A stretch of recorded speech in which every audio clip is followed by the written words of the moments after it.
오늘 제가 예배에 대한 말씀을 나누려고 합니다. 제가 지난 11월 한국 선교사 지도자 포럼이라고 하는 대회가 있어서 폐 설교를 맡아서 가게 되었습니다. 용인에 있는 한 수양관이었는데 신문에 난 상당한 규모의 그런 집회로 알고 갔습니다. 그런데 폐회 예배에 들어가 보니까 사람들이 얼마 남아있지 않았어요. 썰렁했어요. 모든 순서가 끝나고 나니까 폐회 예배만 남으니까 사람들이 많이 돌아간 것 같아요. 갑자기 그런 생각이 들더라고요. 내가 이렇게 멀리 이런 사람들을 위해서 예배를 인도하러 왔는가, 이게 마음이 굉장히 안 좋더라고요. 근데 제가 말씀을 전하기 전에 제 앞에 피아노 선교사로 굉장히 피아노 연주 활동을 많이 하던 김애자 선교사님이 연주를 하는데 정말 연주를 잘하더라고요. 근데 저에게 감동이 되었던 건 그분이 너무나 열정적으로 연주한다는 거였어요. 몇 사람 없는 곳에서 저렇게 열정적으로 연주할 수 있을까? 제 마음에 그냥 그런 생각이 들었어요. 참 프로답다. 프로답다. 그때 제 마음속에 하나님께서 그런 물음을 던지셨습니다. 왜 너는 누구를 위해 말씀을 전하고 있냐? 제가 체질적으로 설교를 할 때 이렇게 사람이 많이 있으면 마음이 차분해지거든요. 근데 사람이 없으면 마음이 싱숭생숭해요. 근데 하나님이 저에게 그런 질문을 주시는 거예요. 내가 누구 때문에 여기에 있냐? 사실 연주하는 사람들 많은 회중이 중요하지만 연주하는 사람 그 앞에 누가 있는가가 훨씬 더 중요할 때가 많은데, 저는 설교하며 몇 사람이 있는가, 얼마나 많은 사람들이 모였는가, 그런데 거기에 모인 사람들이 얼마나 소중하고 귀한가, 그런 생각을 잠시 잃어버렸던 것 같아요. 하나님께서 제 마음에 주시는 생각이, 여기 남아있는 사람들이 얼마나 소중한 사람이고 귀한 사람인 줄 아냐, 그리고 오늘 이 예배를 통해 말씀을 통해 만나는 이 만남이 얼마나 소중한 줄 아냐. 그때 제 마음속에 하나님이 그런 생각을 주시더라고요. 여기에 있는 사람들에게 최선을 다해 가장 소중한 사람들에게 말씀을 전하라. 제 마음에 열정이 생기더라고요. 그리고 설교를 탁 하고 났는데 저 스스로 저에게 나는 목사다, 그런 생각이 드는 거예요. 나는 목사다. 나는 가수만 있는 게 아니라 나는 목사다. 내가 하나님 앞에 어떤 예배자로, 어떤 설교자로 서는가, 그것이 나의 목사의 아이덴티티를 만들어주는 것이지, 지금 여기서 예배드리고 있는 자리, 몇 사람이 모였는가, 그것이 예배를 말해주고 있는 것 같지는 않습니다. 제가 이런 글을 올려놨더니 어떤 젊은 목사님인 것 같은데 저에게 그런 글을 올려놨어요. 감사합니다. 프로로 살게 해주셔서. 개척 초기에 아내와 어린 아들 두 녀석과 함께 예배드리던 시절, 아들이 화장실에 가자며 엄마를 조를 때 엄마는 두 아들을 다 데리고 나갑니다. 그때 홀로 단 위에 남겨진 나 우두커니 그들이 오기만을 기다립니다. 그때 알았습니다. 내 설교가 끊어지지 않고 들어주는 한 사람만 있으면 좋겠다는 것을. 더도 말고 덜도 말고 한 사람만 있어주면 좋겠다는 것을. 저도 전도사로 처음 목회를 나갔을 때 딱 두 사람을 놓고 설교할 때 그 사람들이 얼마나 소중하고 귀했던가. 제가 분당의 개척교회에서 처음 설교를 할 때 눈에 보이던 사람 한 사람만 보이지 않으면 그 사람들이 왜 이 자리에 없을까, 그렇게 애태웠던 그런 마음들, 정말 말씀을 전한다고 하는 것이 얼마나 귀했던가, 그것을 잃어버렸던 제 모습들. 예배, 하나님 앞에 예배를 드린다고 하는 것은 공간에 대한 문제, 사람에 대한 문제들이 아니라 내가 오늘 하나님 앞에 얼마나 신실하게 서는가, 이것이 예배에 대한 문제이구나. 오늘 여러분들과 예배에 대한 말씀을 나누면서 저는 만나교회 담임 목사가 되어서 지금까지 매년 첫 번째 설교는 늘 예배에 대한 말씀을 나누고 있습니다. 그 내용이 별로 다르지 않습니다. 여러분들이 들었던 말씀을 또 합니다. 왜? 여러분들이 자꾸 잊어버리니까. 그리고 제가 똑같은 설교를 하면서 저에게 정말 이렇게 설교를 해도 된다고 저에게 확신을 준 말씀이 빌립보서 3장 1절에 있더라고요. 사도 바울이 끝으로 나의 형제들아 주 안에서 기뻐하라. 너희에게 같은 말을 쓰는 것이 내게는 수고로움이 없고 너희에게는 안전하니라. 사도 바울도 했던 얘기를 또 했구나. 그런데 내가 같은 말을 하는 것이 내게는 수고로움이 없을 뿐만 아니라 너희들에게는 안전하니라. 사도 바울이 사역을 하면서 그 중요한 말씀을 꼭 해야 될 때는 사도 바울이 안 한 것처럼 또 했구나. 어떤 목사님이 이야기했던 것처럼 위대한 설교자는 한 얘기를 안 한 것처럼 또 하는 게 위대한 설교자라고 했는데, 제가 오늘 위대한 설교자가 되보려고 합니다. 여러분들 머릿속에 꼭 기억하고 갔으면 좋겠습니다. 하나님의 임재를 경험한 예배자들, 오늘 여러분들이 예배를 드리면서 하나님의 임재가 경험되지 않는다면 그것 예배라고 이야기할 수 있을까? 오늘 본문 말씀은 여러분들에게 더 설명할 필요가 없는 말씀입니다. 믿음의 주여 온전케 하시는 이인 예수를 바라보자. 무슨 설명이 필요합니까? 오늘 우리들이 여기에서 믿음의 주여 온전케 하시는 이인 예수를 바라보는 것, 그것이 예배입니다. 특별히 만나교회가 예배를 소중하게 여기는 다른 어떤 교회보다도 만나교회는 예배에 목숨을 거는 교회입니다. 만나교회 슬로건을 아십니까? 슬로건, 교회가 이 땅의 소망입니다. 교회가 이 땅의 소망이 되기 위해서 우리들이 미션 스테이트먼트를 만들었습니다. 그래서 상처받을까 봐 보여주세요. 같이 보겠습니다. 하나님의 임재를 경험한 예배자들이 예수님의 말씀으로 훈련된 제자가 되어 성령의 능력으로 지역과 세상을 섬긴다. 우리 교회는 세 개의 축으로 되어 있습니다. 예배자, 훈련된 제자, 그리고 섬기는 자. 그런데 중요한 것은 훈련받고 섬기는 자들이 먼저 하나님의 임재를 경험한 예배자들이 되지 않으면 그들의 훈련과 섬김은 그렇게 의미가 없습니다. 이 땅 위에 하나님을 알지 못하는 가운데도 많이 훈련받은 사람들 얼마든지 있고요, 하나님을 알지 못해도 이 세상을 섬기는 사람들이 얼마든지 있습니다. 우리는 그런 사람들을 휴머니스트라고 이야기합니다. 얼마든지 선한 마음을 가지고도 그렇게 할 수 있습니다. 그러나 우리가 말씀으로 양육되고 우리들이 이 땅 위에 섬기는 자가 되는 근본적인 이유는 우리들 속에 있는 단순한 측은히 여기는 마음 때문이 아니라 우리들이 예배를 통하여 성령의 임재를 경험하고 났더니 하나님께서 우리의 삶을 바꿔주시고 우리들의 인생의 목표를 바꿔주시는 그 이유 때문에 우리들이 훈련받고 섬길 수 있을 때 우리는 비로소 하나님의 사람이라고 말할 수 있는 겁니다. 오늘 예배를 통하여 여러분들의 삶의 목적이 분명히 서고, 예배를 통하여 여러분들이 하나님을 기쁘게 하고, 예배를 통하여 우리 하나님을 기쁘시게 하는 사역이 무엇인지를 깨닫게 되고, 예배를 통하여 우리들의 생각, 우리들의 관점이 하나님의 생각에 다다르게 될 때에 우리는 비로소 하나님의 사람, 우리는 예배자라고 말할 수 있는 것입니다. 예수님을 바라본다는 것, 그것이 무슨 의미일까? 마가복음 12장 28절에 보니까 어떤 서기관이 예수님께 나와서 묻습니다. 모든 계명 중에 첫째 되는 계명이 무엇입니까? 영어에는 which is the most important, 어느 것이 가장 중요합니까? 이게 무슨 이야기예요? 그의 삶에 중요한 것들이 많았던 것 같아요. 자, 여러분들 생각해 보세요. 여러분들의 인생에 중요한 것 뭐 있습니까? 우리들이 살아가면서 중요한 것들이 여러 가지 있습니다. 그런데 우리들이 꼭 알아야 할 것이 있습니다. 그 중요한 것 중에 가장 중요한 것은 무엇입니까?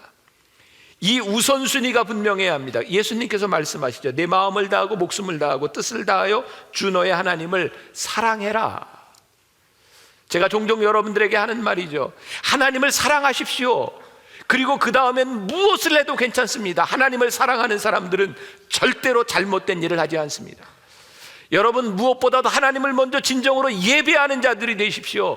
하나님을 예배하는 자들이 하는 행동들은 절대로 어긋나지 않습니다.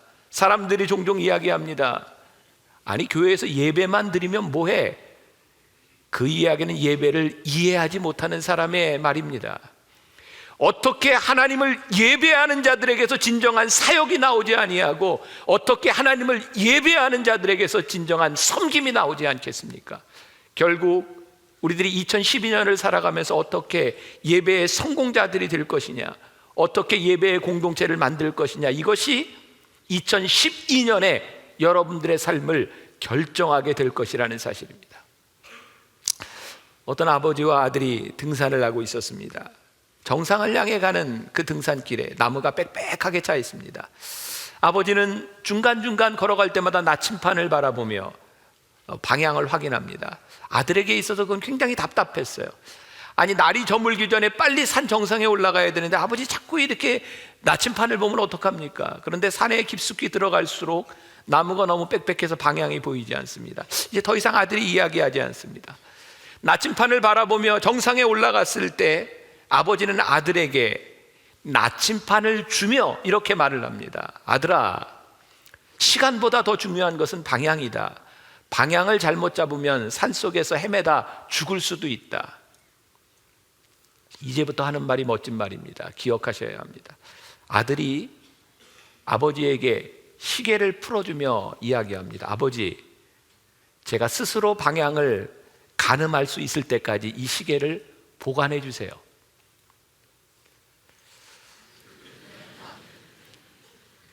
저는 이 글을 읽으면서 참 감동적이었거든요. 전 예배를 그렇게 생각합니다. 오늘 예배 시간에 여러분들이 하나님께 그렇게 말해야 합니다. 여러분들의 시간을 하나님께 맡기며, 하나님, 오늘 제 방향을 말씀해 주세요. 제가 오늘 하나님께서 저의 삶의 방향을 가르쳐 주실 때, 그때 제가 시간을 가지고 살아갈 수 있지 않겠습니까? 제가 아무리 서두르고 제가 아무리 노력한다 할지라도 하나님의 생각과 다른, 하나님의 관점과 다른 인생을 내가 살아가고 있다면 결국 내 삶이 온전할 수 있겠습니까? 오늘 예배 시간에 여러분들이 하나님 앞에 여러분들의 속도가 아닌 하나님의 방향을 가늠할 수 있는 그 시간이 되기 위해서 우리의 마음들이 열려져야 합니다. 그래서 저는 예배 가운데, 그 예배에 대한 강의를 할 때면 종종 이런 말을 합니다. 예배 가운데는 웃음과 눈물이 있어야 합니다.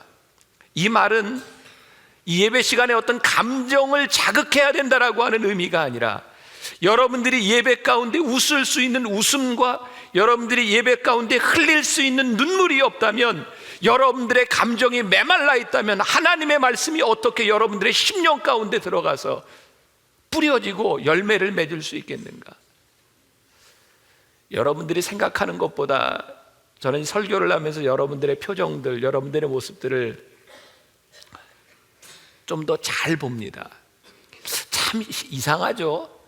조는 사람이 특히 눈에 잘 띕니다. 제가 설교하면서 조는 사람이 웃는 걸 못 봤습니다. 조는 사람은요, 절대 울지도 않습니다. 조는 순간 마음이 이미 딱딱하게 닫혀져 있기 때문입니다. 여러분, 말씀 가운데, 이 예배 가운데 여러분들이 웃을 수 있는 것이 축복이라는 생각을 해보지 않으셨어요? 누가 어떤 얘기를 해도 이루고 있는 사람과 어떤 말씀 가운데도 여러분들의 마음이 열려질 수 있는 사람, 하나님의 말씀 앞에 눈물을 흘릴 수 있는 것, 그것이 우리들에게 얼마나 귀한지 생각해 보셨어요? 어떤 분이 저에게 그렇게 묻습니다. 목사님은 설교할 때 아직도 떨리세요?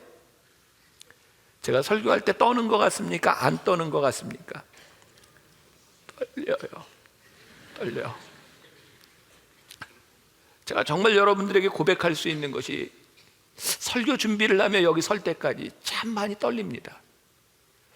그래서 이 말씀을 가지고 서기까지 수없이 많이 다시 보고, 또 들어오기 전에 기도하고, 다시 말씀을 보고 고쳐야 하고, 그리고 하나님 앞에 기도하는 것 중에, 하나님, 더 이상 이 말씀 앞에서 말씀을 전하는데 저에게 떨림이 없어질 때 하나님이 이 강단에 서지 않을 수 있는 용기를 저에게 주세요. 왜?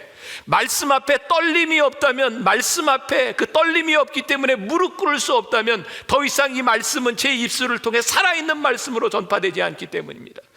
오늘 여러분들이 말씀을 들으면 매주 오는 이 예배 가운데 여러분들이 그냥 오는 예배로 딱딱하게 마음이 굳어져 있다면, 이 말씀이 어떻게 여러분들의 삶에서 살아 운동력이 있어 여러분들의 심령 골수를 쪼갤 수 있겠습니까? 여러분들이 기도해야 합니다. 하나님, 말씀 앞에, 예배 앞에 제 마음이 열려지게 하여 주옵소서. 그래서 여러분들의 자세와 여러분들의 삶이 중요한 겁니다. 우리 교회 연극하는 사람, 뮤지컬 하는 사람, 오페라, 발레, 요즘 문화를 하는 사람들이 참 많습니다. 그래서 제가 그 공연들을 요즘은 참 많이 갑니다. 저에게 표를 주면 좋은 자리, 나쁜 자리, 좋은 자리가 어떤 자리일까요? 정말 좋은 자리는요, 오페라를 하든 연극을 하든 그 주인공들의 표정이 보이고 땀이 보이고 이야기할 때 침이 튀는 것이 보이는 그 자리, 굉장히 좋은 자리입니다. 왜? 생생하게 들리기 때문에 그래요. 저는 오늘 여러분들에게 떨리는 마음으로 예배를 준비하며 하나님과 여러분들 사이의 관계를 회복시키기 위한 제사장의 자리에서 여기에 서서 예배에 저는 목숨을 건다고 생각하고 준비하고 여기에 서 있습니다. 그런데 예배를 드리는 여러분들이 예배를 돕는 저와 함께 호흡하고 함께 땀과 눈물이 튀는 것을 보지 아니하고 예배 드린다면 그 예배가 어떨까? 여기에 많은 분들이 앉아있지만 여러분들이 앉아있는 이 자리가 동일하지 않다는 것 아십니까? 어느 자리가 제일 좋은 자리인지 아세요? 제가 오늘 온 분들에게만 이야기하면 저 뒤에서부터 한 10번째 자리까지는 음향 상태가 조금 좋지 않습니다. 왜냐하면 밖에 나가는 마이크 상태하고 여기 있는 마이크 음향이 충돌하기 때문에 약간 하워링이 나고 좋지 않습니다. 저기서만 예배드리는 사람은요, 이 앞에 음향이 얼마나 좋은지 모릅니다. 저 앞에 있는 자리 굉장히 괜찮은 자리입니다. 이 강단이 이렇게 보이기 때문에 굉장히 좋은 자리죠. 전 여러분들에게 그런 도전을 한번 드리고 싶습니다. 우리가 이왕 예배를 드릴 것 가장 좋은 자리에서 정말 우리의 열정이 있는 예배를 드린다고 하는 것이 얼마나 귀한 일이겠는가. 오늘도 이 예배 시간에 이 예배당에 들어오지 못하고 밖에서 예배를 드리는 사람들이 있습니다. 정말 저에게 안타까운 거예요. 모두가 다 들어올 수 없지만 적어도 내가 하나님 앞에 예배를 드리는 예배자로서 내가 가장 좋은 곳에서 가장 열정적인 예배를 내 마음을 열어놓고 드릴 수 있다고 하는 그 결단들이 이 예배를 얼마나 복되게 할 수 있겠는가. 저는 2012년에 여러분들에게 그런 예배에 대한 열정이 있기를 간절히 소원합니다. 그 열정이 여러분들의 삶을 바꿔놓을 수 있기를 간절히 소원합니다. 진정한 예배자들이 되어 여러분들이 세상에서 하는 그 어떤 일도 예배자의 삶을 벗어나지 않는 일을 할 수 있을 때, 이 땅을 변화시킬 수 있는 능력 있는 하나님의 사람들이 될 수 있지 않겠는가. 예배를 예배되게 하기 위해서 여러분들이 지켜야 될 것 몇 가지, 제가 늘 하는 이야기입니다. 예배 시간에 늦지 않도록 하십시오. 제가 이 이야기를 하면 또 몇 분들은 마음이 굉장히 또 창피하죠. 제가 보니까 여기서 3분의 1 정도는 예배 시간에 늦었습니다. 여러 가지 이유가 있을 겁니다. 어쩌다 늦을 수 있습니다. 그러나 늘 늦는 것, 그것은 참 안 좋은 습관입니다. 저희 교회 일부 예배 8시 때가 되면 꼭 요 앞자리에 천안에서 와서 매주 예배를 드리는 부부가 있습니다. 2부 때는 저 자리쯤에 늘 춘천에서 매주 예배를 드리는 사람이 있고요, 원주에서 매일 와서 예배를 드리는 분, 우리 교회 여자 원로 장로님 중에 이제 90이 다 돼 가시는 분이 화곡동에서 전철을 타고 버스를 타고 2시간 걸려 겨울에도 여기에 와서 예배를 드리는 분이 있습니다. 저는 그 장로님이 예배를 마치고 나갈 때마다 제 손을 붙잡고 늘 똑같은 이야기합니다. 목사님, 너무 은혜스러웠어요. 저는 그 장로님을 보며 속으로 늘 그렇게 대꾸합니다. 장로님의 예배가 어떻게 은혜스럽지 않아요? 2시간을 떨며 여기에 와서 예배를 준비하고, 장로님의 예배는 1시간 예배를 드리는 것이 아니라 올 때 갈 때까지 5시간 예배를 드리고 있는 그 예배가 어떻게 은혜스럽지 않을 수 있겠어요? 어느 곳에서나 우리들이 예배 드릴 수 있습니다. 어느 곳에서나 하나님이 계십니다. 그러나 내가 여기에서 예배 드리기로 작정하며 그 예배를 위하여 내 삶을 헌신할 때 그 예배가 어떻게 은혜스럽지 않을 수 있겠는가? 여러분들에게 도전이 되고, 오늘 이 말씀이 정말 여러분들의 삶을 좀 변화시킬 수 있는 그런 결단의 계기가 되었으면 좋겠다. 더 이상 강단에서 여러분들에게 정말 창피하게 예배 시간에 늦지 말라고 하는 그런 캠페인을 하지 않는 교회가 되었으면 좋겠다. 이전에 핸드폰을 끄라고 하는 이야기를 참 많이 했지만 요즘은 이제 여러분들이 다 어느 정도 상식이 있어서 예배 시간에 핸드폰 울리는 경우들이 거의 없습니다. 근데 상징적인 그런 의미가 있을 것 같아요. 핸드폰을 끄고 예배당에 들어오십시오. 여러분들 모르는 것 같지만 제가 보면 예배 시간에 핸드폰 문자 보내는 사람 다 보입니다. 분명히 진동으로 해놨는데요, 울리잖아요. 부르륵 울려가지고요, 진동이 울려서 핸드폰 문자를 보면 곧 답장을 하게 돼 있습니다. 우리 인간은요, 그런 존재입니다. 그래서 예배 시간 가운데 우리들이 세상과의 단절을 하지 않으면 우리가 예배에 집중하지 못합니다.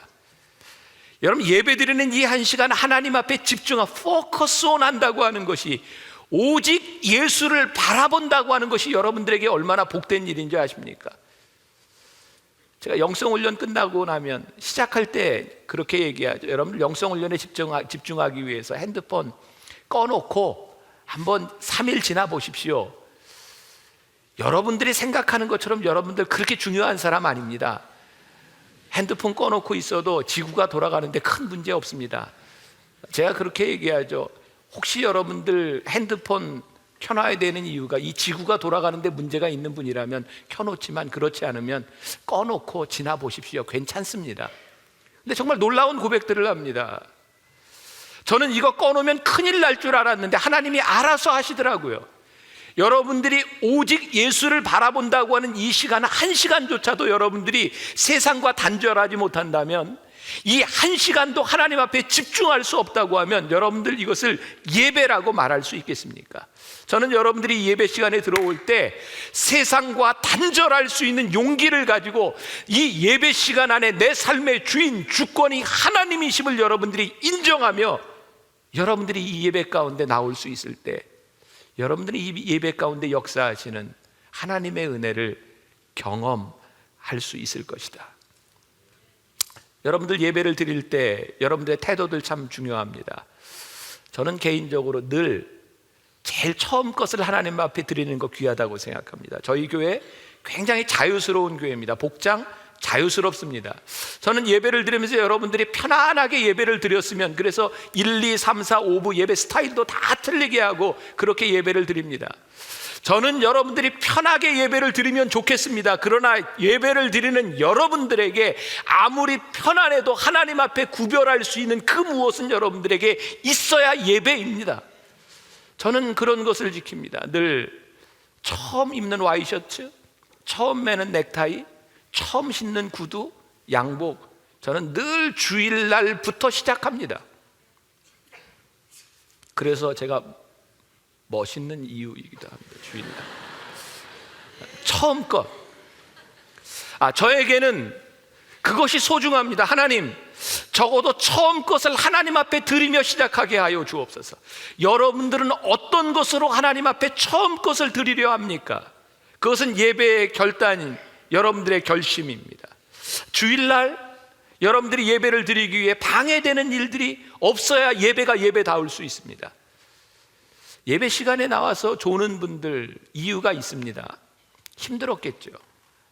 그것이 어쩔 수 없는 경우도 있겠지만, 여러분들의 삶을 컨트롤하지 못해서 예배를 예배답게 드리지 못한다면 그건 여러분들이 잘못하는 겁니다.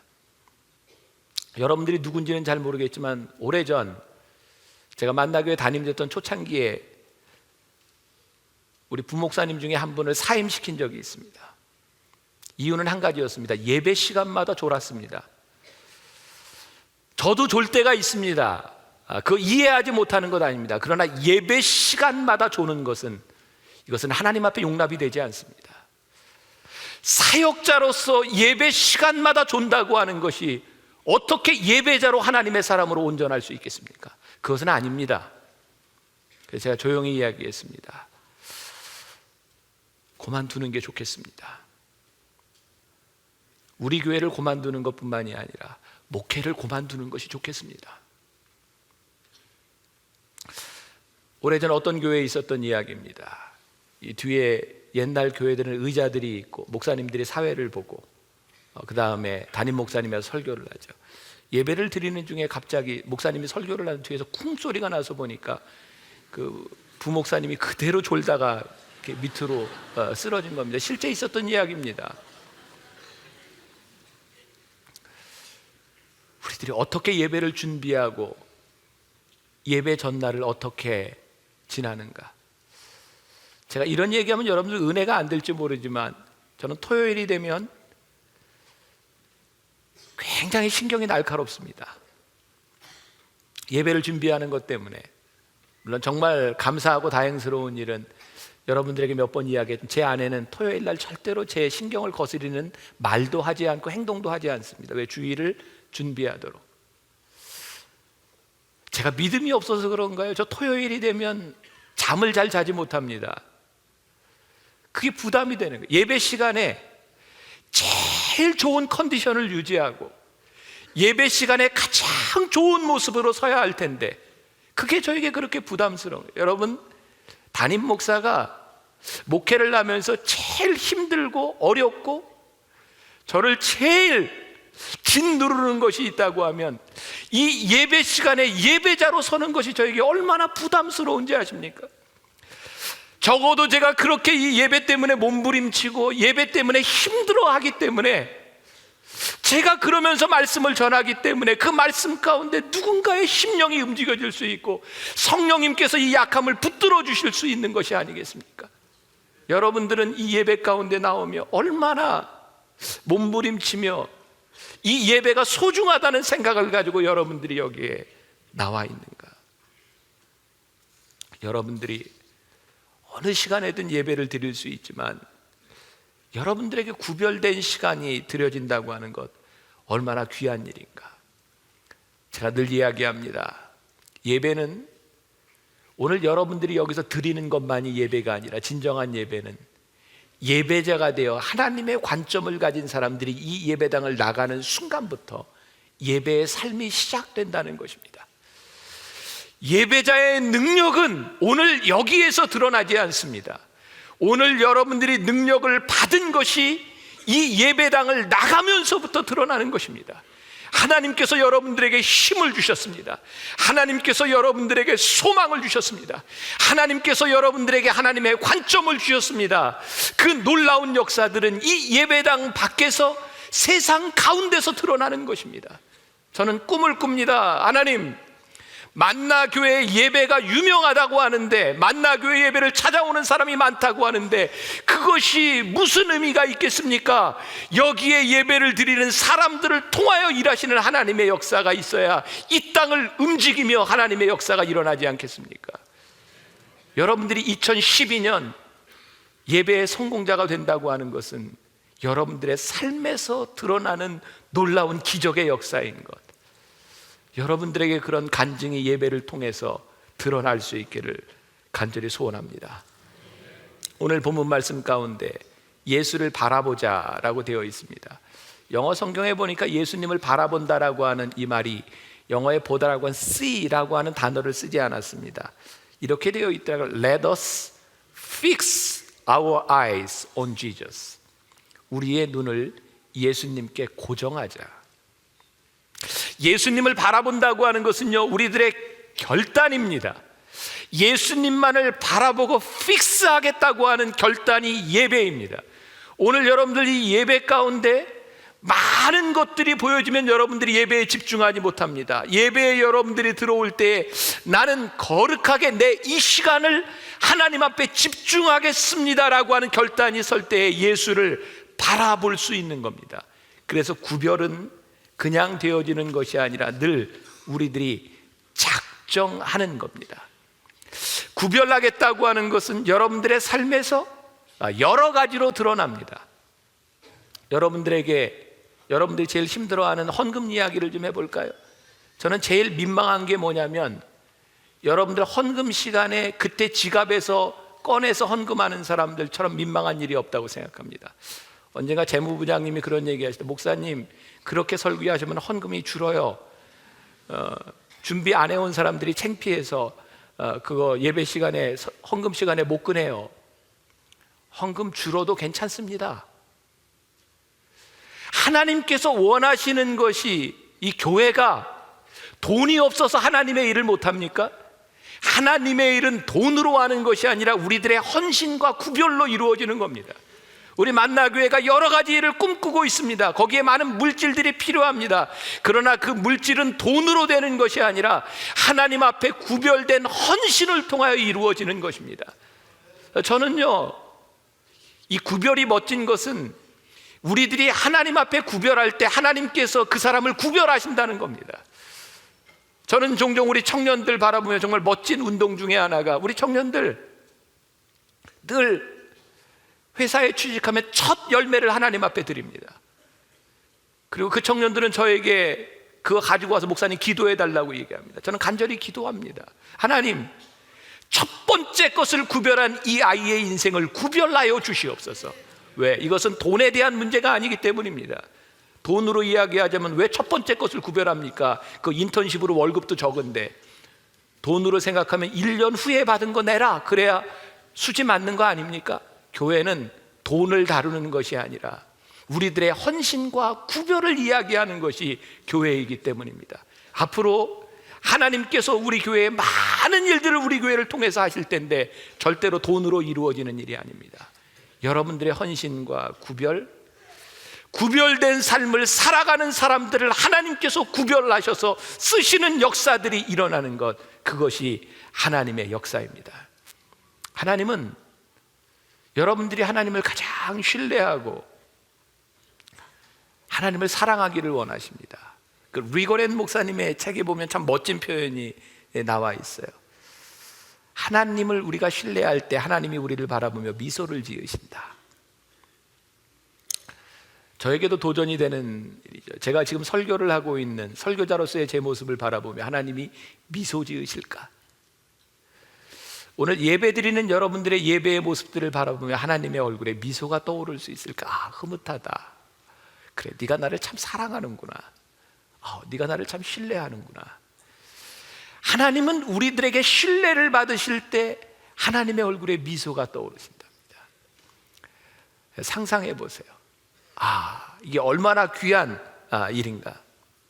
아마 지금 끝난 것 같아요. 세종대왕이 주인공을 하는 뿌리 깊은 나무 드라마가 끝났죠.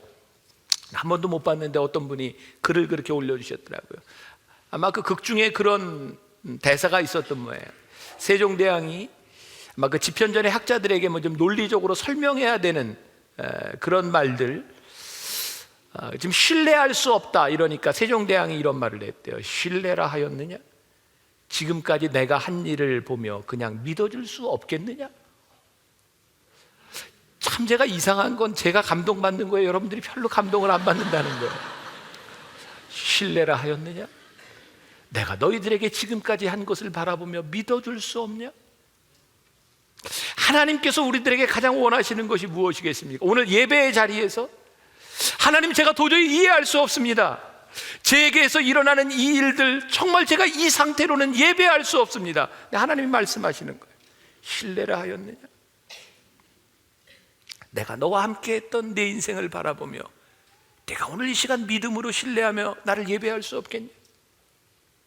어떤 분이 그런 얘기했어요. 믿음이 있는 사람에게는 설명이 필요 없고 믿음이 없는 사람에게는 아무리 아무리 설명해도 소용이 없다. 이것도 멋있는 얘기인데요. 믿음이 없는 사람에게는 아무리 설명해도 소용이 없어요. 믿음이 있는 사람에게는 설명이 필요 없습니다.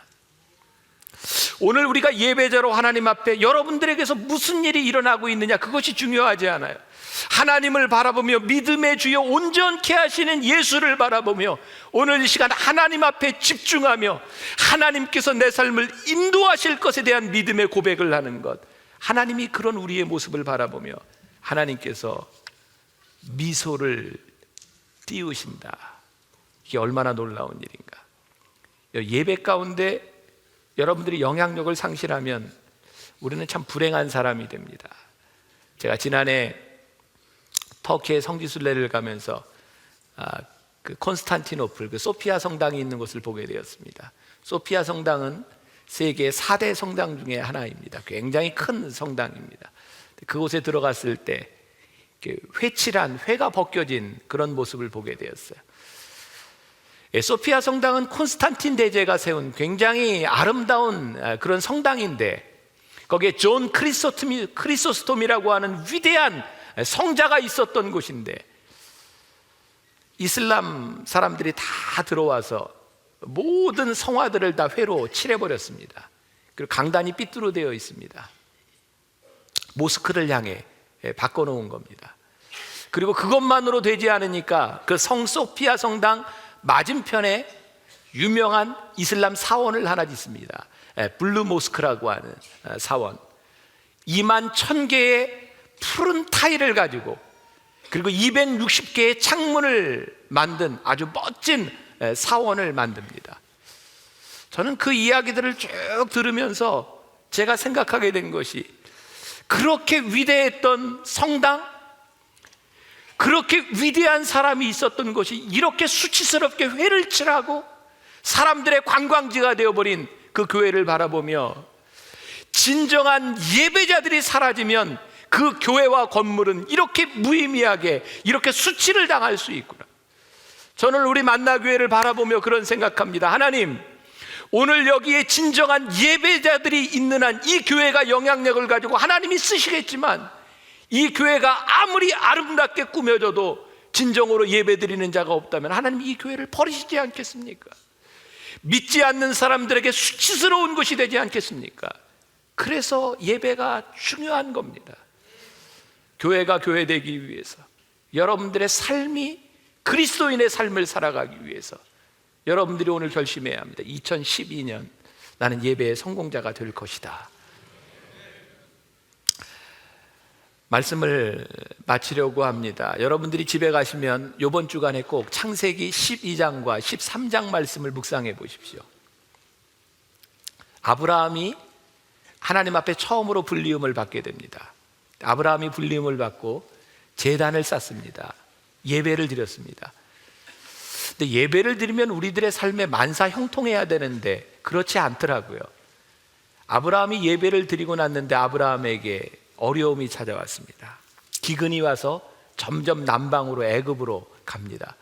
여러분들 창세기 12장을 유심히 보세요. 처음에 아브라함이 제단을 쌓았지만 더 이상 예배를 드렸다고 하는 기록이 없습니다. 그는 애굽으로 가서 자기 아내를 빼앗길까 봐 목숨이 위험하니까 자기 아내를 누이라 속이고 수치를 당하게 됩니다. 그 어려움을 당하고, 근데 놀라운 하나님은요, 창세기 13장에서 아브라함을 다시 부르십니다. 그래서 다시 아브라함으로 하여금 예배하게 하십니다. 그리고 창세기 13장에서 일어난 사건이 뭐냐면 조카 롯가의 이야기입니다. 아시죠?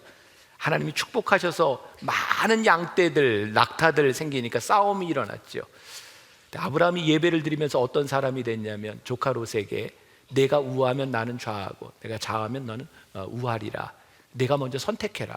아브라함은 모든 자기가 가질 수 있는 기득권들을 다 포기합니다. 그는 예배자가 되어서 그는 어디로 갔냐면 저 광야로 갑니다. 근데 창세기 13장을 보세요. 하나님께서 아브라함을 부르셔서 내가 남과 북으로 종과 횡으로 바라보아라. 이 땅을 내가 너에게 주리라 라고 말씀합니다. 그리고 정말 놀라운 것은 창세기 13장 마지막으로 가면 아브라함이 또 거기에서 상수리 나무 아래서 제단을 쌓고 하나님을 예배하였더라라고 되어 있습니다. 하나님이 우리를 부르셨지만 계속해서 예배하지 않는 사람들은 능력도 상실하고 수치를 당하지만, 아니 우리가 수치를 당했을지라도 하나님이 우리를 다시 부르셔서 예배자로 부르셔서 예배의 삶을 살아가게 하실 때 우리는 예배자로서 결단을 하게 되고, 예배자로 살아가는 우리를 하나님께서 축복하시는 것, 그리고 믿음의 조상으로 만들어 가시는 그 놀라운 일이 아브라함을 통해서 전개됩니다. 사랑하는 여러분, 2012년에 하나님이 여러분들을 다시 예배자로 부르셨습니다. 여기 있는 사람들 가운데는 실패자도 있을 것입니다. 예배의 삶을 제대로 살지 못한 것 때문에 찢어지고 아프고 죄짓고, 그러나 하나님이 아브라함을 다시 부르셨습니다. 그리고 아브라함이 다시 제단을 쌓았을 때에 그는 하나님의 사람으로 그 길을 갑니다. 2012년 여러분들이 예배자로서 승리하는 그 길을 가는 복된 사람들, 복된 예배자들 한 사람 한 사람이 되시기를 주님의 이름으로 간절히 축원합니다. 제가 이 훈련에 대한 말씀을 준비하면서 이 서론 부분을 어떻게 하나 이렇게 준비하던 중에 책을 하나 보게 되었어요. 하나님의 이름이라고 하는 책이었는데 그 책에 나오는 이야기입니다. 사람 3명이 개 한 마리하고 이렇게 달리기를 했습니다. 한 사람은 개보다 빨리 들어왔고, 한 사람은 개와 같이 들어왔고, 또 한 사람은 개보다 늦게 들어왔습니다. 이제 시상식을 하는데 사회자가 소개를 합니다. 개보다 늦게 들어온 사람은 이분은 개만도 못한 분입니다. 그리고 개와 같이 들어온 사람에게는 이분은 개 같은 분입니다. 그리고 개보다 빨리 들어온 사람은 이분은 개보다 더한 분입니다. 그래서 모두가 이렇게 아무튼 죄송합니다, 이렇게 개 사람이 되었어요. 그 책에서 이야기하고 싶었던 것은 기준이 무엇이냐라는 것이었어요. 우리가 기준을 무엇으로 정하느냐에 따라 그 사람의 모든 부분들이 그 기준에 맞춰집니다. 여러분들이 신앙생활을 하면서 가장 강력하게 받아야 될 도전이 있다면 여러분들의 신앙의 기준이 무엇인가? 오늘 우리들이 훈련에 대한 말씀을 나누면서 우리들이 어떤 기준에 우리들의 신앙의 틀을 맞출 것인가? 이것이 신앙에 대한 훈련이고 우리들에게 주는 도전이기도 합니다. 오늘 본문 말씀에 등장하는 니고데모, 아마 여기 앉아있는 우리들의 많은 모습이 니고데모 같을 것이다 라는 생각을 합니다. 오늘 본문 1절에서 이렇게 표현하고 있죠. 그는 바리새인이요 유대인의 지도자라. 이 바리새인이라고 하는 말 가운데 그가 얼마나 착실한 종교인이었는가라는 것을 보여주고 있습니다. 그는 여러분들처럼 이렇게 정기적으로 예배를 드리는 예배자였을 것이고 그는 선하게 살려고 노력하는 사람이었을 것입니다. 또한 그는 지도자였기 때문에 그의 마음에 부담이 많이 있었을 것 같아요. 내가 사람들에게 어떻게 비추어지는가, 내가 본을 보여야 할 터인데, 그런데 그 신앙의 그 부담감들이 문제가 해결이 되지를 않는 겁니다. 뭔가 내가 이 신앙의 문제를 해결해야 될 터인데 이 문제를 어떻게 해결할까? 오늘 본문 2절에 보니까 그가 밤에 예수께 와서 이르되 라삐여, 그는 예수님께 찾아와서 예수님이라면 나의 문제를 해결해 주실 수 있을 것 같습니다. 왜냐하면 당신이 행하시는 기사와 이적과 표적, 당신의 능력을 보니까 당신은 내 문제를 해결해 줄 수 있을 것 같습니다. 그런데 니고데모가 해결하기를 원했던 문제와 예수님이 사역하시면서 가졌던 그런 관점이 틀렸던 것 같아요. 니고데모는 표적을 보고 그가 왔지만 예수님의 관심은 표적과 이적에 있는 것이 아니라 내가 거듭나야 한다는 것이었어요.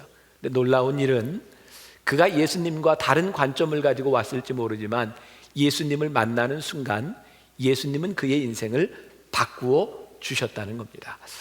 그가 밤에 왔다고 하는 것은 우리가 많이 들었던 것처럼 그가 좀 민망했을 것 같아요.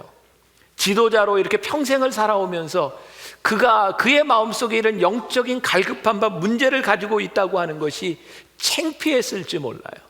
그러나 그가 예수님께 나와왔을 때에 오늘 예수님이 그의 문제를 해결해 주시는 이 부분, 이것이 오늘 우리들의 이야기가 되었으면 좋겠고 2012년도를 살아가는 우리들에게 우리의 삶을 바꿔주는 이야기가 되었으면 좋겠습니다.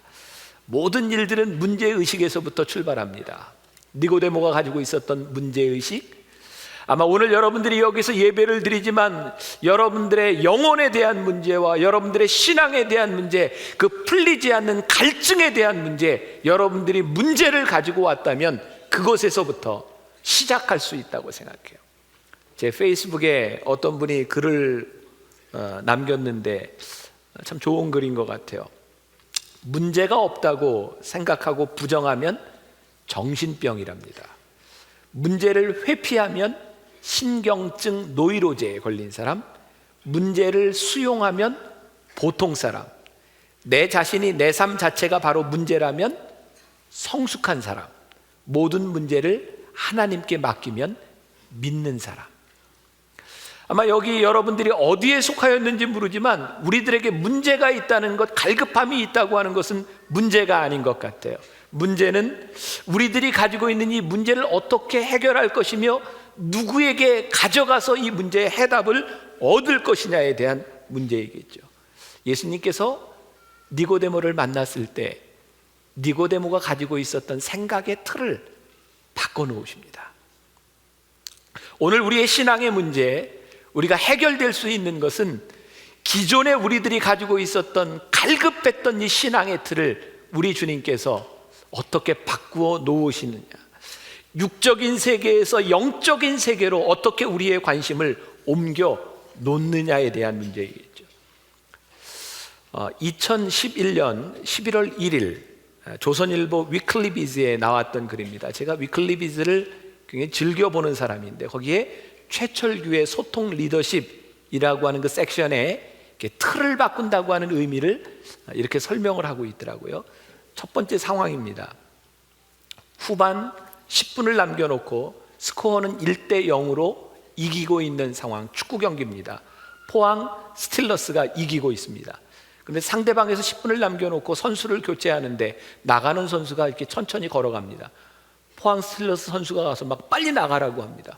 이 선수가 어이가 없는 거예요. 이제 10분 남았는데 1대 0으로 이기고 있는데 시간을 끌면 이기는데 빨리 나가라고 하는 게 이게 보통 선수들이 하는 이야기가 아니거든요.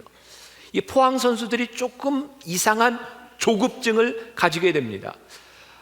프리킥을 찰 때도 재지 않고 놓자마자 바로 차고 패스를 하고 바로바로 경기가 이렇게 진행이 됩니다. 그래서 빛의 속도로 이 경기가 막 바뀌게 되죠.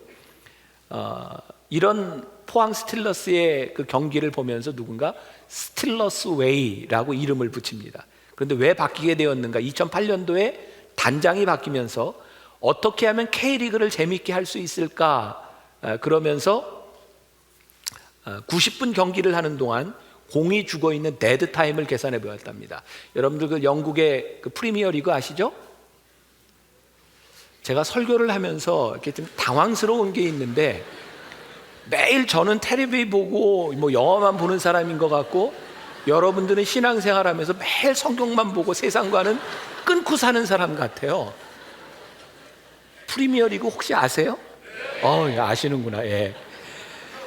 영국의 프리미어 리그를 조사를 해보니까 경기하는 90분 동안 데드타임, 공이 멈춰있는 시간이 32분 정도 됩니다. 좀 깜짝 놀랐어요. 그렇게 많은 시간 공이 죽어 있구나. 그런데 K리그를 조사해 보니까 2008년 기준으로 43분 동안 공이 죽어 있더랍니다. 그래서 경기를 재밌게 하려면 죽어 있는 시간을 줄여야 되겠다. 그래서 이 포항 스틸러스의 단장이 빨리빨리 플레이를 해라. 그리고 틀을 바꿨답니다. 기존에는 포상하는 선수가 골을 넣거나 승리를 할 때 승리 수당을 줬는데 이제는 공을 빨리 움직이고 잡아놓지 않는 선수들을 심사위원들이 심사를 내서 시상하기 시작했대요. 그리고 2009년 포항 스틸러스가 아시아 챔피언스 리그 왕좌에 오르게 됩니다. 남의 얘기니까 상황 두 번째, 미국의 콜롬비아 대학에서 있었던 일입니다.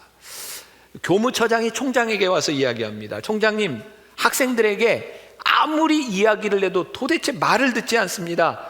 이 학생들에게 이 잔디밭에 출입금지라고 써붙였는데 이 학생들이 늘 이 잔디를 가로질러서 도서관에 가는 겁니다. 이 교무처장 이야기에 의하면 학생들이 이렇게 돌아서 도서관으로 가야 되는데 아이들이 꼭 가로질러 도서관을 간다는 거예요. 그때 총장이 교무처장에게 이렇게 지시를 합니다.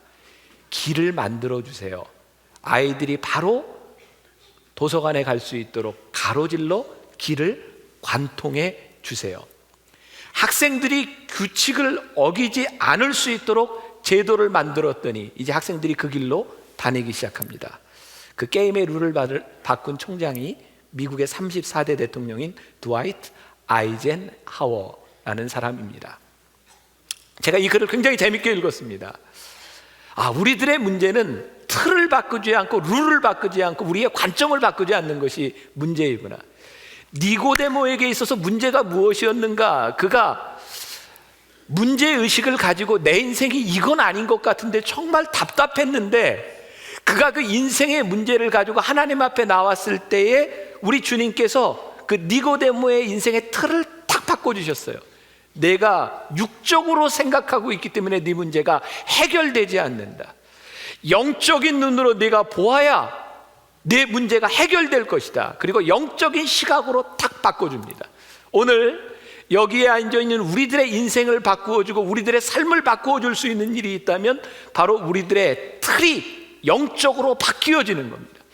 여러분들이 예배를 드리며 하나님을 수십 년 믿어도 우리들에게 이 영적인 틀이 바뀌어지지 않으면 우리는 니고데모처럼 늘 근심 가운데 어쩌면 밤에 주님을 찾아가야 되는 사람이 될지도 모른다는 생각이 듭니다.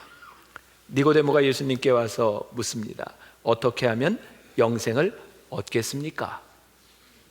아무리 노력해도 되지 않습니다. 제가 선하게 살려고 해보았지만 제 속에 해결되지 않는 문제가 있습니다.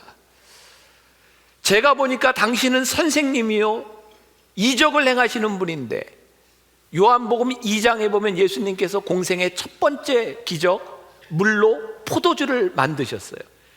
그리고 성전에 들어가서 채찍을 가지고 장사하는 자들을 뒤엎으시고 예수님께서 질책하셨어요. 당신을 보니까, 당신이 가지고 있는 그 권위와 능력을 보니까 뭔가 할 수 있을 것 같습니다. 그리고 예수님께 찾아 나왔는데, 이 성경에 보면 예수님이 참 엉뚱한 대답을 좀 잘하세요. 동문서답도 하시고. 예수님의 대답은 이렇습니다. 예수님이 대답하여 이르시되 진실로 진실로 내게 이르노니 사람이 거듭나지 아니하면 하나님의 나라를 볼 수 없느니라. 어떤 책에 보니까 예수님이 성경에 진실로 진실로라고 하는 말을 자주 쓰신 이유는 진실로 진실로 그렇게 얘기해도 깨닫지 못해서 계속 진실로 진실로 하신다는 거예요. 진실로 진실로 내게 이르노니 내가 거듭나지 아니하면 하나님 나라를 볼 수 없느니라. 니고데모가 찾아온 동기는 표적을 보고 왔습니다. 예수님이 하시는 일을 보니까 예수님 뭔가 하실 수 있을 것 같습니다. 예수님, 제가 뭘 하면 될까요? 예수님의 능력으로 뭔가를 해결할 수 있다고 생각한 거죠. 근데 예수님은 아니, 네가 뭘 하는 것이 아니라 너 거듭나야 된다. 네가 무엇을 해도 해결할 수 없는 문제다. 네가 거듭나지 아니하면 예수님의 능력을 보고 예수님의 능력을 가지고 뭐를 할 수 있으리라고 기도하고 있는데, 오늘 여러분들 마찬가지죠. 얼마나 많이 들었습니까? 예수를 믿고 병 낫는 사람의 이야기, 예수 믿고 축복받은 사람의 이야기, 얼마나 많은 간증들을 우리 들어서, 그래서 우리는 예수님께 와서 예수님, 제 문제를 해결해 주세요. 제 질병의 문제, 제 경제적인 문제, 제 가정의 문제 해결해 주세요. 근데 예수님이 오늘 우리들에게 말씀하시는 거예요. 거듭나야 된다. 너 거듭나지 않으면 내 인생의 문제가 해결되지 않는다. 어쩌면 니고데모가 아주 영적으로 고차원적인 문제를 가지고 예수님을 찾아왔다고 생각하지 않았겠습니까? 예수님, 어떻게 하면 영생을 얻을까요? 아마 여기 있는 여러분들도 기도하면서 내가 정말 이런 영적인 문제를 가지고 기도하고 있구나라고 생각할지 모르지만 정말 깊이 여러분들의 마음을 들여다보세요. 여러분들이 기도하고 바라는 것들이 정말 하나님 앞에 잘못된 것일 수 있다는 생각을 해보지 않으셨습니까? 결국은 내가 하나님 앞에 그렇게 진실하게 기도하며 철야하며 금식까지 하고 있는데도 결국 문제는 내 경제적인 문제고, 내 건강의 문제고, 내 가정의 문제고. 그런데 예수님께서 말씀하시는 것이, 내가 가지고 있는 그 문제보다 더 중요한 것이 있다. 내가 거듭나야 한다. 말씀을 준비하며 저에게 그런 생각이 들었습니다. 우리가 거듭나면 우리 기도 제목도 좀 바뀔 것 같다. 우리가 영생을 얻은 사람이 되면 적어도 지금 내가 기도하는 기도와 영생을 얻은 우리가 하는 기도 다를 수 있겠다. 우리들은 영적인 것, 영적인 체험, 병이 낫고 쓰러지고 방언을 하고, 그러나 영적으로 거듭나지 않은 우리들에게 그런 것들이 얼마나 피상적인 일인가. 여러분, 성경에 예수님이 행하시는 기적, 오병이어의 기적, 물 위를 걷는 기적, 죽은 자를 살리시는 기적, 여러분들 우리들이 야, 정말 저런 기적을 보면 어떻게 예수님을 배신해? 근데 그렇게 예수님의 기적을 보았던 사람들이 예수님이 십자가에 달리시던 현장에 아무도 없었다는 사실을 아십니까? 거듭나지 않는 자들에게 그 기적들은 얼마나 피상적인 것이 될 수 있는지 아십니까? 니고데모가 오늘 영생의 문제를 안고 예수님과 대화하며 예수님께서 그의 삶의 틀을 바꾸어 주셨을 때, 바리새인들과 사두개인들이 예수님을 죽이려 할 때 니고데모가 말립니다. 예수님이 십자가에 달리시던 그 자리에 니고데모가 십자가 아래 그 자리를 지킵니다. 수없이 기적을 봤던 사람들이 삶이 변화된 것이 아니라 거듭난 자가 살아가는 삶의 방법이 있는 겁니다. 지금도 우리 주변에 많은 그런 집회들이 있습니다. 신유 집회, 이렇게 쓰러지는 집회 많이 있어요.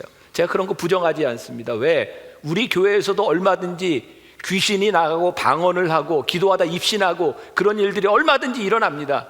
근데 제가 목사로서 바라보니까 아무리 입신을 하고 아무리 넘어지고 아무리 병이 나와도 거듭나지 않는 사람들은 인생의 삶이 변화되지 않는다는 거예요.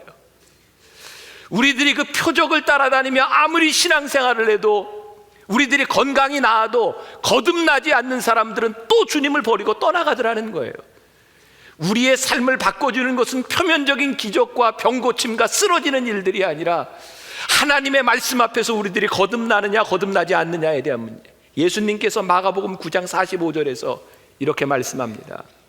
만일 내 발이 너를 범죄하게 하거든 찍어버리라. 다리 저는 자로 영생에 들어가는 것이 두 발을 가지고 지옥에 던져지는 것보다 나으니라. 사랑하는 여러분, 우리의 삶이 이 생뿐이면 온전한 다리로 살아가는 것이 훨씬 더 중요할지 모르지만 예수님의 말씀은 너희들이 다리 하나를 잘라버리더라도 너희들이 영생에 거하는 것이 낫지 아니하겠냐. 우리들이 이 영생의 문제가 해결되지 않기 때문에 믿는 사람들의 가치가 세상 사람들과 다르지 아니하고 예수를 믿는데도 이 죽음과 질병과 이 경제적인 어려움을 이길 수 있는 능력들이 우리들에게 나타나지 않는다 이 말이에요. 제가 결혼식 주례를 하러 갔다가 조금 시간이 남아서 그 가까이에 있는 우리 교인이 오픈한 가게를 간 적이 있습니다. 제가 목사기 때문에 아마 목자기 때문에 그런 것 같아요. 어디 가서 좀 시간이 좀 남으면 우리 교인들 가게나 이런 데가 있으면 그냥 빨리 가서 기도하고 오고 이제 그런 일을 자주 합니다. 제가 걸음이 굉장히 빨라요. 제가 걷는 게 막 이러고 카메라가 못 따라오잖아요. 지금 빨라요. 저를 이렇게 수행하는 목사님들이 굉장히 힘들어합니다. 제가 빨리 걷는 게 이렇게 습관이 많이 돼 있어요. 제가 그 가게에 들어갔을 때 직원이 있더라고요. 제가 목사니까 그렇게 묻죠. 혹시 교회 다니시나요? 그랬더니 교회를 안 다닌대요. 어렸을 때 교회를 참 열심히 다녔답니다. 주일학교 교사도 하고 또 그러면서 성가대도 하고. 근데 어느 날 자기 이모가 새벽 예배를 갔다 오다가 교통사고로 세상을 떠났답니다. 그때부터 교회 안 나간대요. 하나님이 살아계시면 어떻게 우리 이모가 새벽 예배를 갔다 오다가 교통사고로 죽을 수 있는 겁니까? 하나님은 안 계십니다.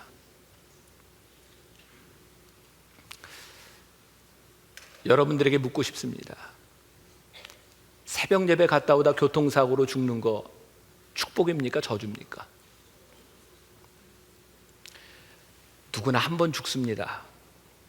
전 그런 생각해요. 한 번 죽는데 놀러 가다 교통사고로 죽는 것보다 교회 갔다 교통사고로 죽는 게 훨씬 더 복된 일이다.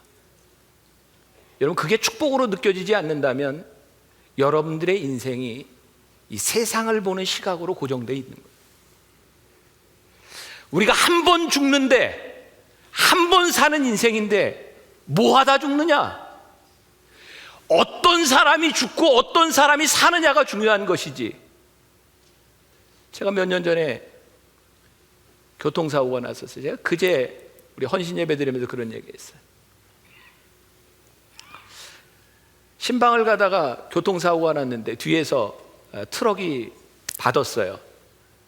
제가 이렇게 추를 달고 한 주간 동안 이렇게 목 디스크로 이렇게 누워 있었습니다. 교인들이 병문안 오죠. 그러면 제가 얘기합니다. 뒤에서 차가 받았어요. 신방 가다가 차가 와서 콱 받아가지고 이렇게 됐네요. 오는 사람마다 얘기하는데, 저 신방 가다요. 차가 받아가지고요. 계속, 저 신방 가다가요. 제가 누워서 그런 생각했어요. 만약 내가 놀러 가다 사고 났으면 사람들 찾아왔을 때 뭐라고 얘기할까? 야, 목사가 사고가 나도 놀러 가다 사고 나는 게 아니라 신방 가다 사고 나니까 그거 괜찮더라고요. 저 그런 생각 들어요. 하나님, 우리 사고 나도요, 지금 좋은 일 하다 사고 나야 그거 괜찮은 거 아닙니까? 얼마 전에 지난번 예배 시간에, 전 예배 시간에 제가 보니까 교회에서 축구하다 아킬레스건 끊어진 우리 교인이 앉아 있더라고요. 그런 생각이 들더라고요. 축구 그렇게 좋아하는데 주일 예배 빠지고 축구하러 갔다 아킬레스건 끊어진 거하고, 예배 드리고 교인들하고 축구하다 아킬레스건 끊어진 거하고 어떤 게 축복이에요? 우리가 살아가면서 연약한 육신을 가지고 있는 우리가 얼마든지 다칠 수 있고 한 번은 죽는데, 어떤 인간으로 살아가다가 다치고 어떤 사람으로 살아가다가 죽는가, 그것이 문제이지 어떻게 우리들이 다치는 것이 문제고 죽는 것이 문제고 경제적으로 어려운 것이 문제고.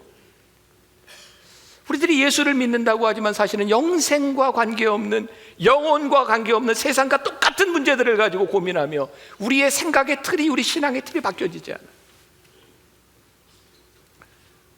제가 농담이 아닙니다. 여러분들 이왕 죽을 거 한 번은 죽는데 신앙생활 하다 죽을 수 있는 여러분들 되기를 바랍니다. 아멘. 크게 나와야 돼요. 신앙생활 하다 죽으면 순교 아닙니까? 에? 놀러 가다 죽지 말고 신앙생활 하다 죽을 수 있는 게 그게 축복이라고 우리들에게 느껴질세. 왜? 영생이 하나님께 있는데. 장경동 목사님 설교를 보면 아주 재미있어요. 그분이 또 특유의 충청도 사투리로, 제가 잊혀지지 않는 말인데, 그분이 그런 얘기했어요. 도둑놈이 변해야지 도둑질이 변한다고 문제가 해결되냐고. 예? 도둑놈이 돈 훔치다가 악기 훔친다고 도둑놈 아니에요? 똑같은 도둑놈이에요. 도둑놈이 변하지 않으면 도둑놈이 하는 짓은 다 도둑질입니다. 여러분들의 영생이, 여러분들의 인생의 틀을 바꿔놓지 않으면 여러분들이 기도하는 것이 육적인 일이고 여러분들이 살아가는 것이 육적인 일이고, 오늘 하나님께서 니고데모를 통해서 우리들에게 주시는 도전이 뭡니까? 거듭나야 한다. 내 인생이 거듭나야 한다. 오늘 본문 말씀 6절에 보니까 육으로 난 것은 육이요 영으로 난 것은 영이니. 니고데모에게 이해가 되지 않는 거였습니다. 영적인 세계에 무지하니까 아무리 알아도 그건 이해가 되지 않는 거였어요. 오늘 여기에 있는 많은 분들이 수십 년 예배를 드리고 예수를 믿으면서도 해결되지 않는 영적인 문제를 우리들이 가지고 있을 것 같아요. 답답할 것 같아요. 그래서 니고데모처럼 물을 것 같아요. 어떻게 거듭납니까? 우리가 다시 어머니의 태 속에 들어갈 수 있겠습니까? 예수님이 하시는 말씀, 이 바보 같은 인간아, 육으로 난 것은 육이고 영으로 난 것은 영인데 내가 너에게 얘기하는 것은 육적인 것이 아니라 영적인 것이다. 그러면서 8절에서 또 이렇게 말씀하세요. 바람이 임의로 불매 내가 그 소리를 들어도 어디로 와서 어디로 가는지 알지 못하느니 성령으로 난 사람은 다 그러하니라. 내 눈에 보이지 않는다고 없는 것이 아니야. 내가 모른다고 존재하지 않는 것이 아니야. 내가 경험하지 못했어. 그런데 내가 거듭나야 그걸 알 수 있어. 10절에서 예수님께서 그에게 대답하여 이르시되 너는 이스라엘의 선생으로서 이러한 것들을 알지 못하느냐. 어쩌면 신앙의 연조가 오래된 우리들에게 우리 주님께서 질책하는 말씀일지 모르겠어요. 자, 이제 제가 여러분들에게 이제 방법론을 이야기합니다. 그럼 이 무지함, 예수님을 찾아왔던 이 니고데모는 이제 예수님을 만났는데 우리는 어떻게 이렇게 영적인 세계 가운데 우리들이 들어가서 경험할 수 있을 것인가? 요한복음 14장에 보면 예수님께서 우리들에게 보혜사 성령님을 약속해 주셨어요.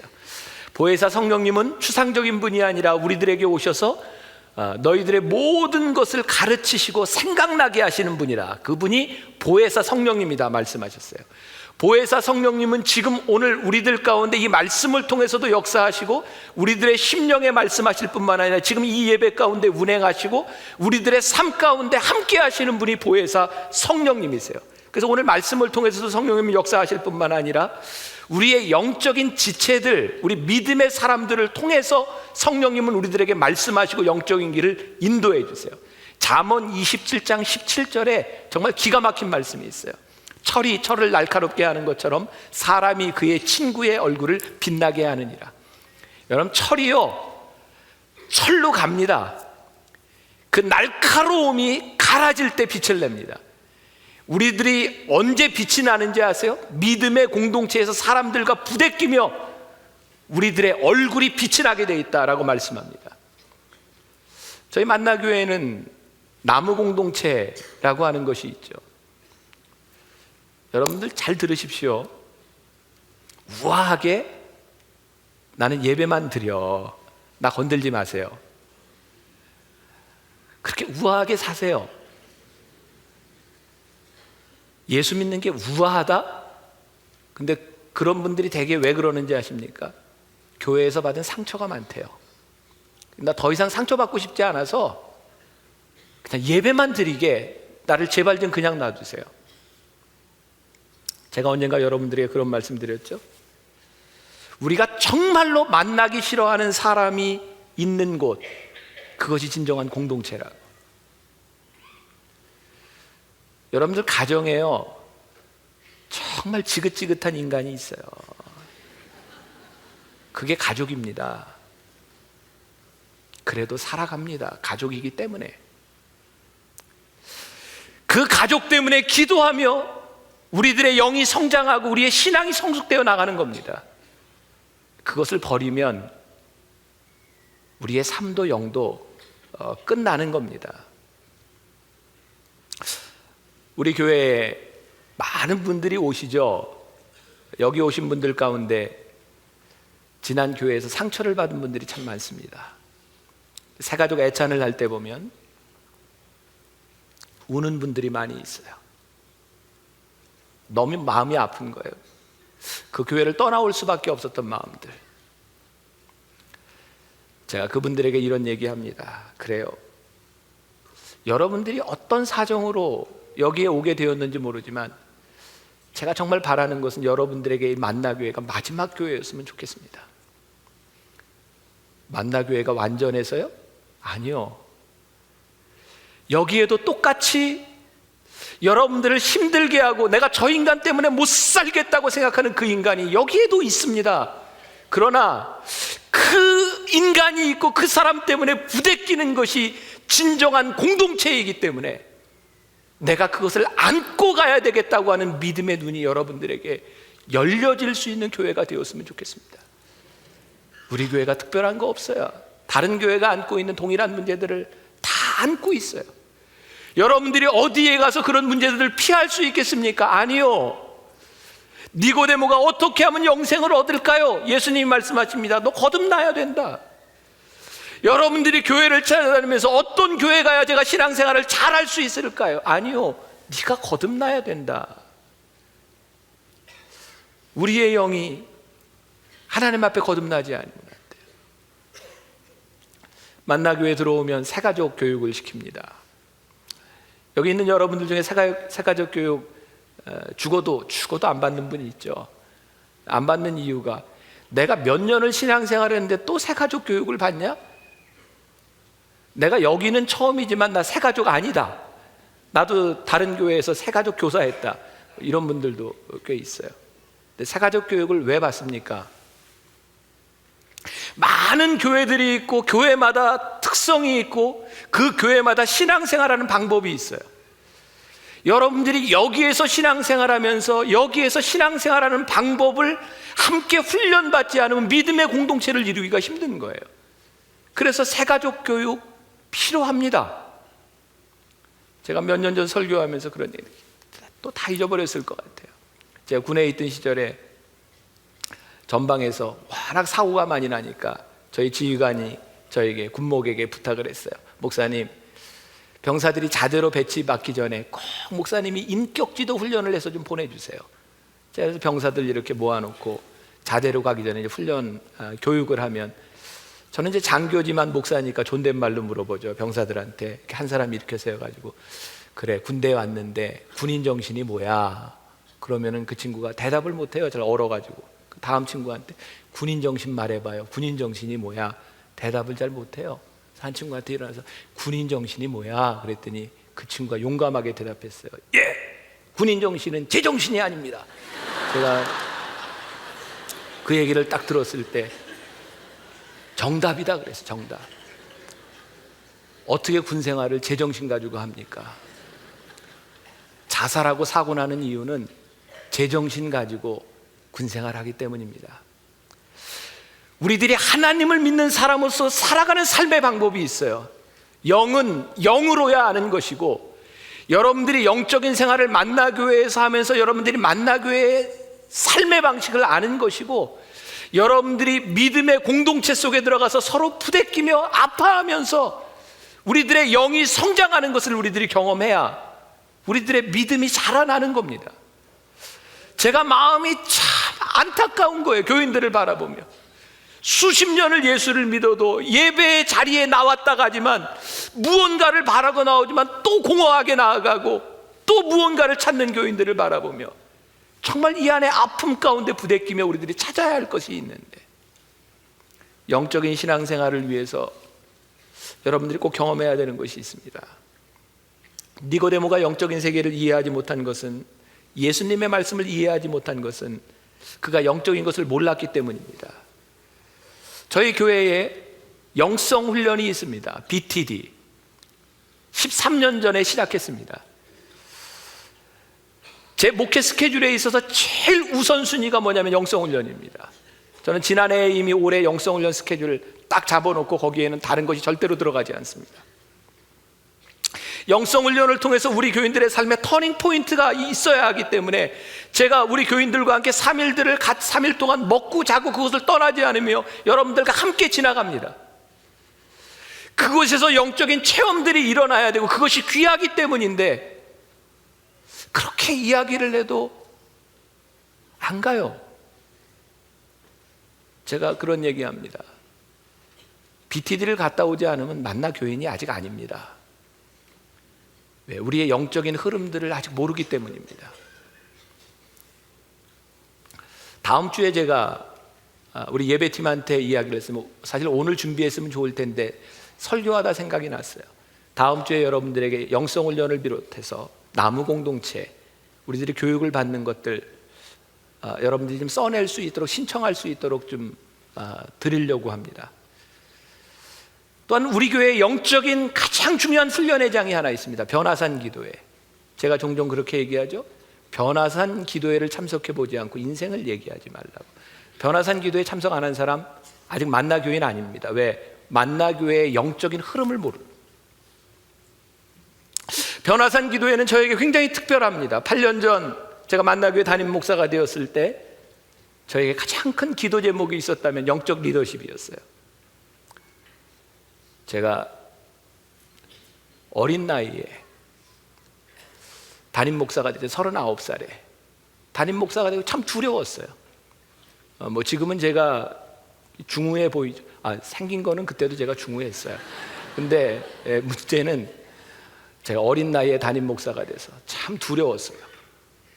어떻게 이 교인들을 영적으로 이끌어갈 수 있을까? 그때 하나님께서 저에게 주셨던 생각이 변화산 기도회 때 금식하며 예배를 인도하는 거였어요. 이제 3년 동안 제가 금식하며 그 변화산 기도회를 인도할 때 제가 이렇게 3일, 4일, 이렇게 5일째 기도원에 가서 금식하라면 하겠는데 찬양 인도하고 설교하고 끝나고, 그때는 제가 안수 기도까지 할 때였는데 금식하면서 그게 너무 힘들었어요. 근데 교인들은 참 이상하죠. 제가 4일, 5일째 돼서 이제 영상에 이렇게 볼에 이제 살도 빠지고 이러는 게 보이면 교인들이 저한테 이제 목사님, 어쩌면 목사님은 금식을 하는데 얼굴에서 빛이 나요. 나는 배고파 죽겠는데 빛난다고 하는데 내가 무슨 얘기를 해요? 진짜 힘들었어요. 그때 지나놓고 하는 얘기인데. 근데 6일째가 되면 늘 뭘 했냐면 환자들을 위한 기도를 했다고요. 금식하고 담임 목사가 환자들을 위해 안수하면 환자가 나아야 돼요, 안 나아야 돼요? 나아야죠. 근데 다 안 낫더라고요. 굉장히 부담스러웠어요. 제가 잠을 못 자고 뒤척뒤척하고 있어요. 백가죽이 이게 등에 달라붙는 것 같은 고통, 다음날 환자들을 위해 기도해야 된다고 하는 부담감. 잠을 못 자는데 제 아내가 저한테 왜 잠을 못 자냐고, 내일 아침에 환자들을 위해서 기도해야 되는데 걱정돼서 잠을 못 잔다고 그랬더니 저한테 그러더라고요. 왜 걱정하냐고, 병을 고치시는 이는 하나님이신데 왜 자기가 걱정하냐고. 그 얘기를 들으니까 맞더라고요. 그래서 잤어요. 자고 아침에 일어나서 새벽 예배를 인도하는데, 그때 기억나는 분이 있는지 모르겠어요. 주여와 능력의 주, 주는 나의 치료자, 말씀으로 날 고치시네, 주는 나의 치료자. 그 찬양을 부르는데 하나님이 저한테 막 확신을 주시는 거예요. 병을 고치시는 이는 하나님이신데 네가 왜 걱정하냐. 그날 제가 안수하지 않았습니다. 여러분, 성령님께서 지금 이것을 운행하며 하나님께서 역사하시는데, 여러분들이 아픈 곳에 손을 얹고 믿음으로 기도합시다. 그리고 이 찬양을 부르며 기도할 때 그때 많은 사람들의 간증이 와요. 놀랍죠? 손을 대는데 낫는 거예요. 아, 하나님께서 나에게 가르쳐 주시는 것이 있다. 내가 하는 일이 아니라 하나님이 하시는 일, 영적인 일, 하나님의 영이 운행하신다고 하는 일, 이거 제가 경험해 보지 않았다면 제가 오늘 여기서 여러분들에게 어떻게 이런 설교를 할 수 있을까? 영적인 것을 경험하지 않고 영적인 세계를 맛보지 아니하고 우리가 어떻게 영을 알며 우리들이 거듭나는 것을 알 수 있을까? 그 니고데모에게 하셨던 그 말씀이 오늘 여러분들에게 도전이 되기를 간절히 소원하고, 2012년을 지나가는 동안 여러분들의 삶의 변화가 일어나야 하지 않겠습니까? 이 영적인 변화들은 훈련을 통해서 옵니다. practice예요. practice. 제가 요즘 장로님들하고 성경 공부하면서 참 느끼는 것 중에, 어쩌면 사람들이 이렇게 보편적인 문제를 가지고 힘들어하는가. 장로님들이 말씀을 가지고 적용하자고 할 때 제일 많이 나왔던 것이 뭐냐면, 운전하면서 참 말씀대로 살기가 힘들다는 거였어요. 운전하면서. 근데 어떤 장로님은 운전이 아니라 주차 문제 때문에 이제 집을 져놓고 거기에 이제 새 들어 사는 사람들이 있는데, 이건 주차가 딱 정해져 있는데 꼭 와서 불법 주차를 하는 사람이 있다는 거예요. 뭐 써놓고 별짓을 다 해도 불법 주차를 하더래요. 그래서 생각을 해봤대요. 이 상황에서 예수님이라면 어떻게 하셨을까? 그래서 이렇게 말씀을 나누는 중에 그 얘기를 했더니 장로님들이 이렇게 대답을 대신해 주더라고요. 첫 번째 장로님은 예수님이라면 아예 건물을 짓지 않으셨을 거야. 두 번째, 예수님이라면 아무리 화가 나도 참으셨을 거야. 세 번째, 예수님이라면 아마 이 못된 차를 없어져라 해서 없애버리셨을 거야. 근데 아무리 생각해도 정답이 나오지 않는 거야. 여러분 생각해 보세요. 예수님이 사셨을 때 예수님이 차를 타고 다니시고 주차 때문에 고생을 해보셨어야 성경에 운전할 때는 이렇게 하고 주차할 때는 이렇게, 이게 나와 있을 텐데 예수님이 사셨을 때 차가 없었어요. 그게 문제예요. 그래서 우리들의 말씀이 이게 답이 없는 거예요. 여러분들 예수를 믿는데 실제적으로 여러분들의 삶에서 답 없는 것 때문에 너무 고민스럽지 않습니까? 여러분들의 삶에 답이 없다고 하나님의 말씀이 우리들에게 답을 주지 않는 것이 아니라, 하나님의 말씀을 묵상할 때 그 하나님의 말씀이 우리들의 삶에 어떻게 적용될 수 있는가를 우리들에게 가르쳐 주시고 성령님께서 인도해 주시는데 우리들이 이 훈련을 안 받는다 이 말이에요. 그래서 우리들에게 변화가 없고 능력이 없어요. 어떤 검객이 하루는 밖에 나갔다가 강도를 만났답니다. 칼을 잘 쓰는 검객인데 글쎄 강도를 만났을 때 칼을 집에다 놓고 온 거예요. 그래서 검객이 강도에게 얘기합니다. 너 내가 누군지 알아? 그랬더니 강도가 얘기합니다. 나에게 돈 줄 사람이지. 사실은 내가 검객인데 칼을 집에다 놓고 왔다. 그래서 다 뺏깁니다. 여러분들이 교회 다녀요. 성경책 가지고 있어요. 우리가 세상에서 나 예수 믿습니다 그렇게 얘기하는데 문제가 찾아올 때 우리들에게 능력이 없는 거예요. 뽑을 칼이 없어요. 말씀의 검이 없어요. 이것이 우리들의 삶을 변화시켜 주지 못한다 이 말이에요. 우리 교회 큐티 훈련이 있습니다. 왜 그거 안 하세요?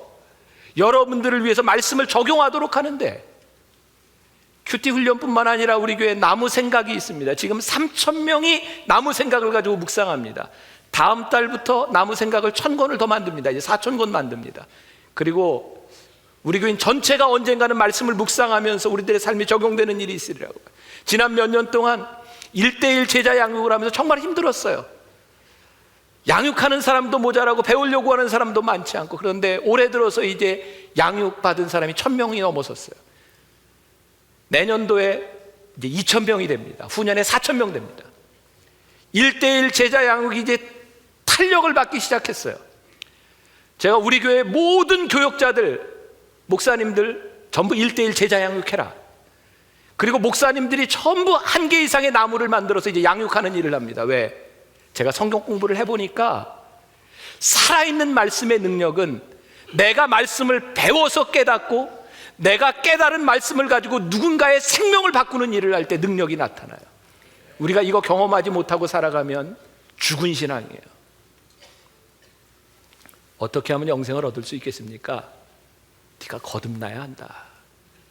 사랑하는 여러분, 다음 주에 여러분들에게 용기를 나눠드릴 텐데, 니고데모처럼 부끄러워서 밤에 찾아가는 사람이 있을지 모르지만 찾아오십시오. 그리고 여러분들이 1:1 제자 양육도 듣고 나무 공동체에도 들어가고 큐티 훈련도 받고, 그리고 여러분들에게 나눠주는 묵상집도 가지고 말씀의 검을 가지고 사십시오. 이 세상 가운데서 말씀의 검으로 능력 있게 삶을 쪼개고 바꿀 수 있는 사람들, 표적이 아닌 본질이 변화되는 정말 좋은 그리스도인들, 하나님의 사람들이 되시기를 주님의 이름으로 간절히 축원합니다.